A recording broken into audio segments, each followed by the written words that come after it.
Now, I really want to know what kind of work Ralph does. Okay, so I gotta just give y'all the background. I used to work in IT. All right, so I believe Ralph works in tech as well. Now, what I think it could be that he does, because I'm curious now, is he probably owns a tech company in terms of the work being deployed. He's maybe not doing that. Maybe he's managing the contracts. That could definitely be how he's making 70,000 per month. So I do know that people who work in the contracting world and who have their own contracting businesses, this is completely possible. Okay. It's completely possible. Like, I know people, especially living here in the DMV area, you just learn some things over the course of time, right? Now, I worked in IT, but I didn't own the company, which I mean, is making me rethink that a little bit now. You know what I'm saying? But let's get into the tea, because yesterday we talked to you guys about how, Drew is going to have to vacate the marital home by May 31st. And that will mean her and her eldest child, according to court documents, the allegation from Drew and her team is that she could be homeless, essentially, if this court order is, truly enforced, right? And so we have a bit more detail about the situation as well. And then I'll get into what I said yesterday a little bit, and then something that somebody made in the comments, and I just want to we'll talk about it. All right. So apparently, according to the story from the Neighborhood Talk and TMZ, let's look at the income difference between Drew and Ralph. Apparently, Drew brings in an average of 12,000 per month, while Ralph reportedly earns about $71,524 per month. Okay. Now, these details come as Drew is currently asking the judge to reverse the order requiring her to move out of the marital home by the end of next month. She told the court that she does not have the financial resources to secure a new place and could be homeless if the decision is not reconsidered. We also know that Ralph was awarded temporary primary custody of the couple's two children after he alleged that the children had been excessively absent from school while in Drew's care. Now, obviously, the comments are commenting. Okay, the comments are indeed commenting in this situation. I mean, as is to be expected, because those are the comments, right? Everybody has, an opinion, and they want to chime in, and everybody has a right to do so. But let's talk about the dramatic difference in earnings. Now, we talked about this, I think, with Candy and Todd as well, in terms of what's being brought home per month. Now, if Drew is perhaps an employee of her own company, and I don't know how that really worked with her and Ralph, because he seemed to be quite in control of certain elements of her career, or at least that was the way it was depicted when they were on the show together. So my question is this what she is earning as an employee of her company by which she is being paid, right? So let's just say, as if her company, let's just say it was called Drew Sidora LLC or something like that. And maybe she's a corporation or an S corp for which she could be, and this is all speculation, she could, in fact, be an employee of her company who only gets paid $12,000, but the company is paid by Bravo, right? Let's just say, for instance, if you're a smart player in this game, you are not paid directly by Bravo. Your company is paid by Bravo, right? So if Drew's paycheck could be, let's say, $200,000 per season, right? Let's actually do some math on that, because I don't know how much she's making, but ugh, let's just say she is making 200,000 per season divided by 12. That equates to about 16,000 per month. I mean, and if you take away taxes, I mean, that could dramatically bring that down to about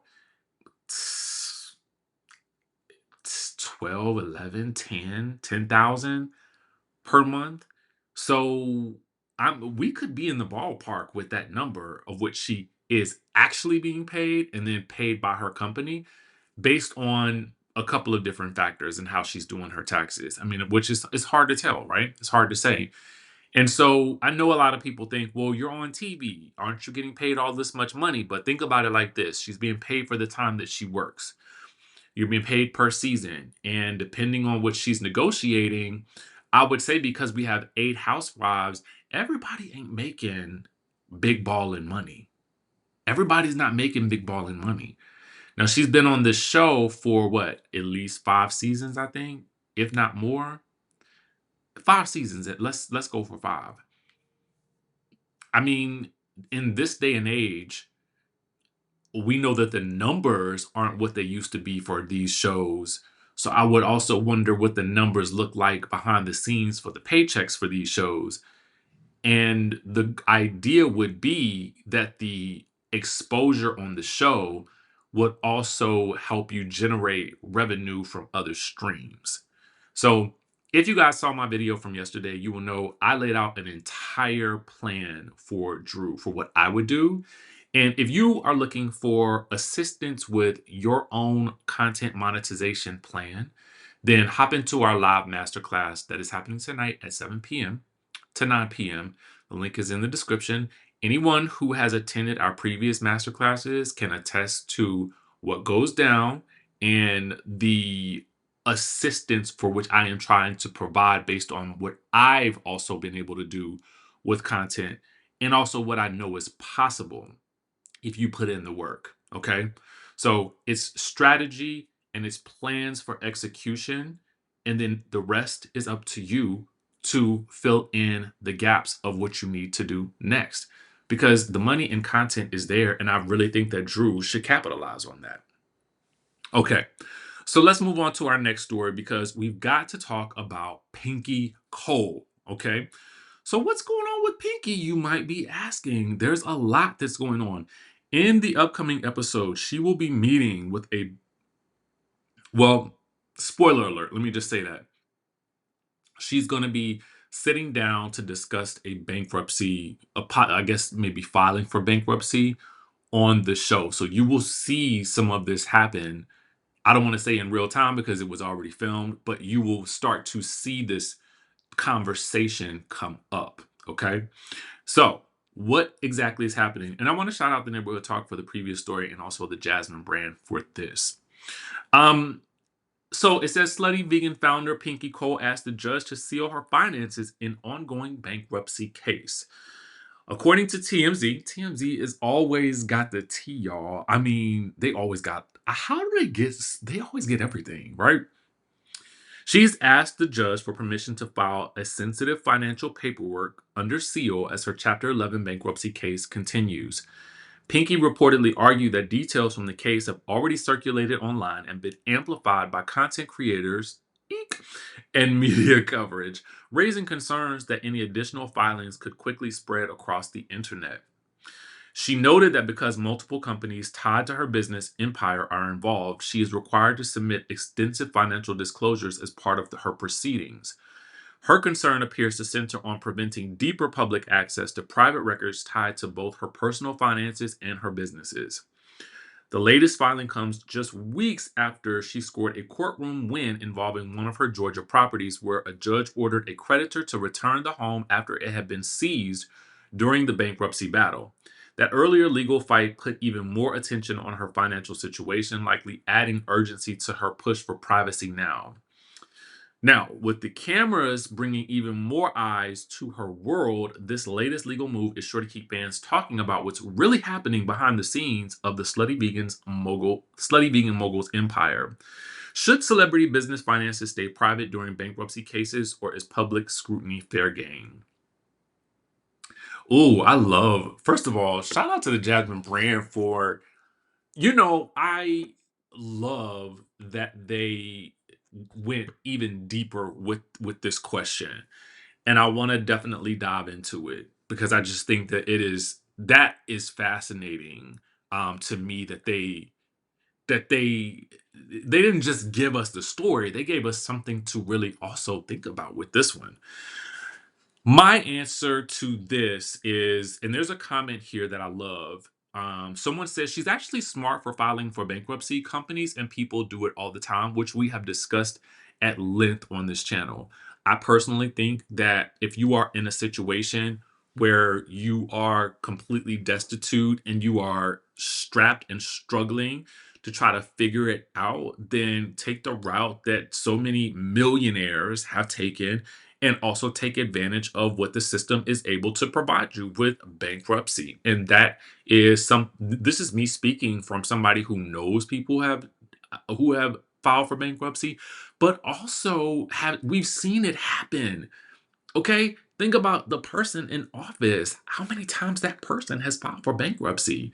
I feel like sometimes we in in in certain spaces, things that are completely acceptable are, for some of us, seen as like, "Ooh, she broke now. She broke, broke, broke." And it's like, no, I mean, listen, I don't know what her finances are, but I mean, it sounds like there's a lot of debt there, right? And sometimes when the debt is so overwhelming, you've got to do something to stop the bleeding because otherwise it's just going to get worse. So another person commented and said, "It's private. Why do we care?" Okay. Um, Another person said her brand in Columbus, Ohio, as we speak, the lines are wrapped around the corner.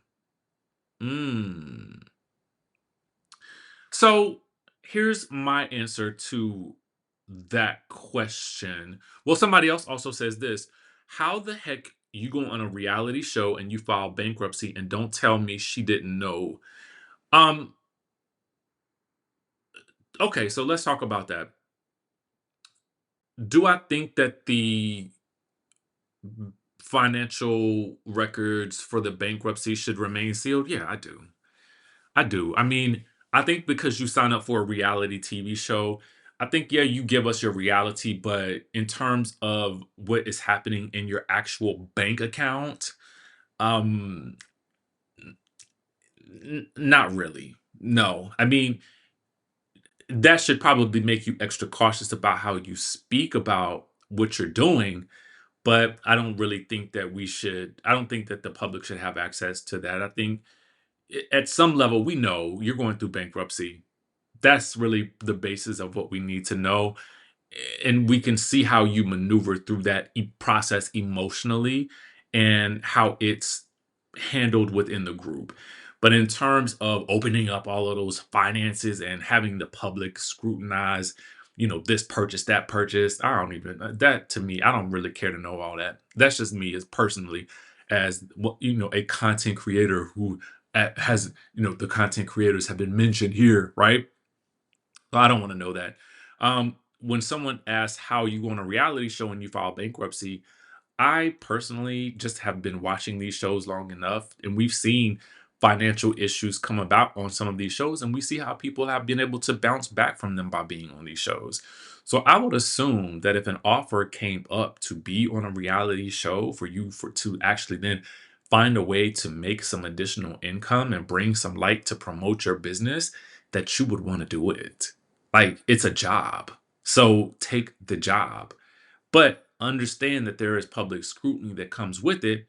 But that doesn't mean that even as a reality TV star, I don't think that the public should get everything in a reality personality's life. Like at a certain point in time, we're watching these shows for entertainment, but we're not watching these shows to drive a stake through these people's hearts because of the decisions that they make, because we are not judge and jury of their full entire spectrum of what they have going on in their lives. So, I mean, and I think I have a bit of a sensitive spot for her because no, for me, I feel like if you've ever been somebody who has been completely down in life, then you will understand how. um, important it is to root for people to make it back up, because sometimes, and I have definitely been that person. I've told you guys my story. I've definitely been that person that's been down, down, down in that valley. And when she talked about sometimes not wanting to be able to get out of bed, that was me at a certain point. So, I definitely wasn't in this particular situation, and I can only imagine how bad that is. But you know, I think in all situations, something I've learned, especially since I think losing my dad, is like I've learned a lot more grace for people and situations. We could talk about them, yeah, but it's also about the perspective that I also take now when I am talking about these topics, because they do matter to people, right? And it's very easy to sit here and be the judge, but at the end of the day, until you're walking in that person's shoes, you just don't know. So those are my thoughts, my opinions. I love the questions that they asked in this particular piece. But what do you think? What do you guys think? Because it's not all about me. This channel is also about you and your opinions. And I want to know what you think. Okay. So let me know in the comment section down below. And for those of you guys who have decided to hop into our masterclass at 7 p.m., again, it's live. I love a live Q&A. I like being able to help people in real time, and no one session is the same. I make sure that, I mean, it's obviously different people in the sessions, but if you've been to one session, you can feel free to come back and expand. And I think the benefit is that there's new information. I'm kind of coming from this class with a very new perspective. Not a new perspective, but a different perspective. So you want to definitely be in the room to ask whatever questions you want to ask, especially from my personal experience. And I'm going to do my absolute best to help you and to help as many people as I possibly can with all of the information, the knowledge, the lessons that I've learned, because these are things that I wish somebody had told me when I first started. Um, after I got the ball rolling, things that I encountered, things that I wish that I knew, that now that I know, I would have started sooner. Okay. So with that being said, for some of you guys, I will catch you tonight at 7. And for the rest of you, I will see you in the next video.